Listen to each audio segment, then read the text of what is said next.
আসেন আসেন, ঢুকি।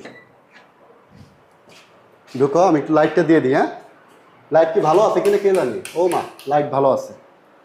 এই হচ্ছে স্টেশনের ভিতরে অবস্থা। আমি একটু গল্পটা শেয়ার করি, তুমি এদিকে আসো।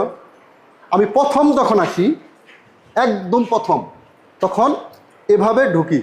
ঢোকার পরে এখানে একজন স্টেশন মাস্টার ছিল, নাম হচ্ছে হারুন সাহেব, বর্তমানে অবসরে চলে গেছেন। আমি ঠিক বুঝি না কোনো কিছু, তখন এভাবে এখানে বসি, মানে সালাম দিয়ে এখানে বসি। সে বললেন যে নতুন এএসএম। আমি বললাম জি। পরে বললো আসেন। পরে আসলাম, এভাবে আমি আসলাম। পরে এইখানে দাঁড়ানো, ওই যে এইখানে দাঁড়ানো একজন পয়েন্টসম্যান ছিল, পয়েন্টসম্যান। তখন বললো চেয়ারটা দাও। ঠিক এই চেয়ার, এটা যেরকম আছে ঠিক এইটা আমাকে এইখানে দিল।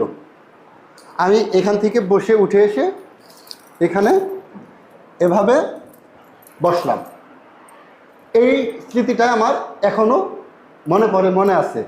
এটাই হচ্ছে আমার এই সাতখামার রেলওয়ে স্টেশনের কর্মদিবসের প্রথম দিন এবং বাংলাদেশ রেলওয়ের প্রথম দিনের যোগদান সাতখামার রেলওয়ে স্টেশনে। এভাবেই আমি বসে আমার যে ইনচার্জ মাস্টার ছিল তার সাথে আমি কথা বলেছি।